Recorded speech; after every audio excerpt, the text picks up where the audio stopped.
So, Laughlin River Run 2020. Is it happening?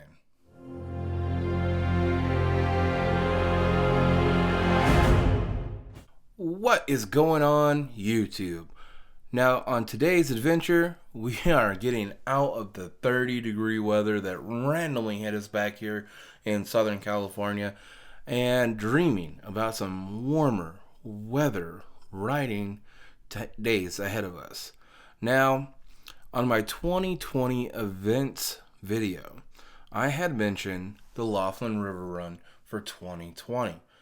Still up in the air for Bombshell and I if we can even go, but I've had people asking me about the event itself, if it's happening, what's going on in general. Now I've been doing some research and trying to get behind this because it's a question that happens every single year.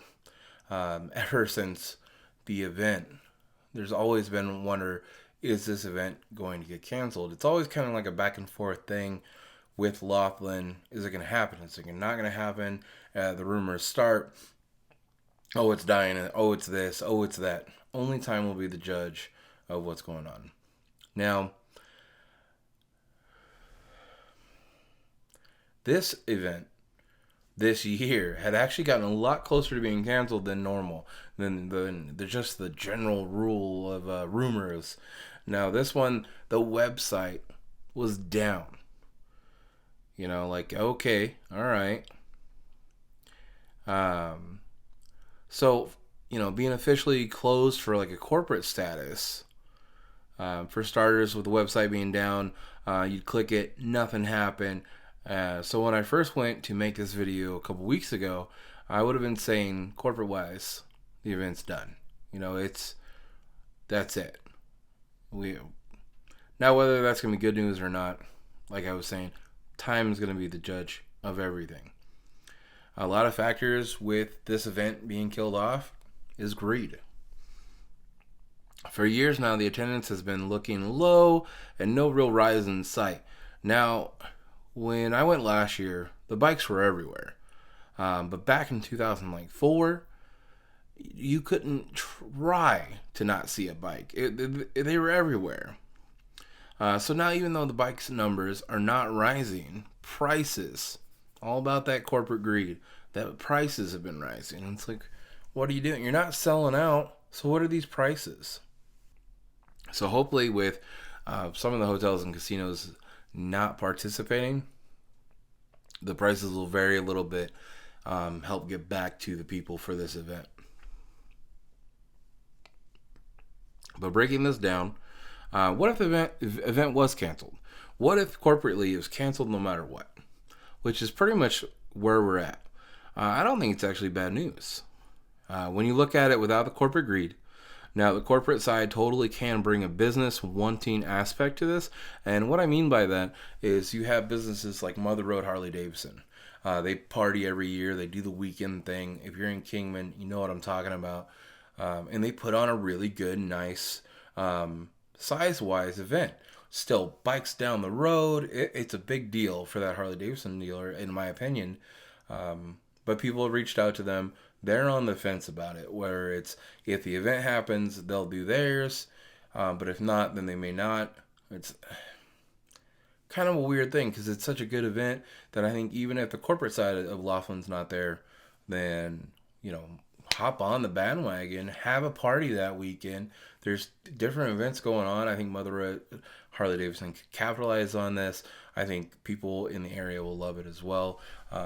I just went to hang out and get some poker chips last time I was there, and it just felt like a really good atmosphere. So that was definitely something nice. Now, the one thing with it being canceled, besides, like, you have Mother Road leaning more towards what other people are doing, you have the other events in the area that have been taken off big, even though Laughlin was like the main star. Oatman Bike Week, where it's got that more old school, like, Sturgis feel going on, and I think people really dig that more than they dig the vendors and everything what's going on with the Laughlin River Run, because now there's more vendors than an entertainment is what it feels like in Laughlin. And when I was a kid, vendors were everywhere. Every hotel, every parking lot, it was just full. But there was so many people. Vendors could have multiple tents, could have multiple things going on, multiple, just everything. You had more events, entertainment, everything was booming and booming and booming.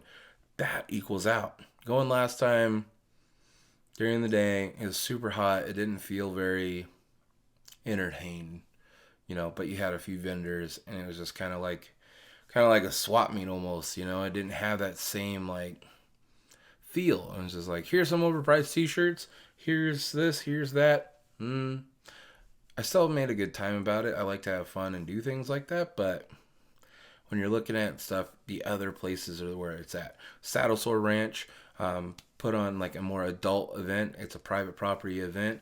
There's a lot more going on there. That's old school style biker-esque motorcycle enthusiast event. So however you want to word that. When you look at the old school stuff, it's got more of that biker feel to it. And I think that's really a big deal for people. Oatman, Saddle Sore Ranch, these are the things taking over. When I did Bring It Home, and it was more of an old school feel, that is really where it was. Like that, there's some food, there's entertainment, and friends. Great. When these events get bigger, of course you're going to have vendors and all that stuff in there, but you got to have the right recipe. You're making food, and you make bomb-ass food, and then you want to start marketing, the bigger it gets. If you don't keep the parts the same, it's going to fall apart. It's going to change because you're watering down your product. And that's what it really comes down to. You got to have more money to throw in for these events, so the vendors help with that. But at the same time, if you're not continue growing the rest of your event, then you're letting it die out. It seems to be what I'm seeing across the board with Facebook groups and everything else, that a lot of people don't care if the river run doesn't technically happen from a corporate aspect. People are still riding out. People are still going. They're actually hoping for cheaper hotel rooms. Because last we knew, Riverside Casino had backed out completely. Like I said, the website wasn't working until a few days ago. And even then it says coming soon. So we have a lot of news just up in the air about this event. That's the hard part about these things. I'm sure there's a lot of stuff where I've talked to people from going to Sturgis, where Sturgis has changed and gone through its own aspect, but it still has its big moments, and it keeps coming back and forth. And a lot of that's the riders keeping it, healthy and keeping it going. So hopefully that'll happen with Laughlin. Whether I get to go or not, I hope everybody goes and has a great time. I really want to go to Oatman. I may have to try to go without actually going to the river run. Here's another hard thing with April. This is all at the end of April, and at the beginning of April, you guys have Bike Week in Arizona that's been taken over by a storm, and it's a much bigger event. So this is where you get those clutter of everything happening for the riding season. It's already getting hot there in April though, so we'll see. All right, you guys. That's my quick update for the Laughlin River Run and everything. Still got a lot of stuff going on with the channel, you guys. We're doing great. The bike for the bobber is going to be dropped off soon. Finishing details on final looks for the bobber. A lot of fun stuff going on, and a lot of other stuff going on event-wise. The Nowhere event sounds like it's going to be a good one, and we should be there hopefully, depending on work schedules for Bombshell. And that's a local one, so it makes it easier to go to being in Southern California. All right, you guys. If there's bike events I haven't talked about on here that maybe you guys like that are really good ones. I know Daytona Bike Week is a good one. Don't know when I'll be able to make out that one. Hopefully sooner rather than later. But, all right, guys. I'm going to get off of here. You guys stay safe, stay classy, and I'll catch you later.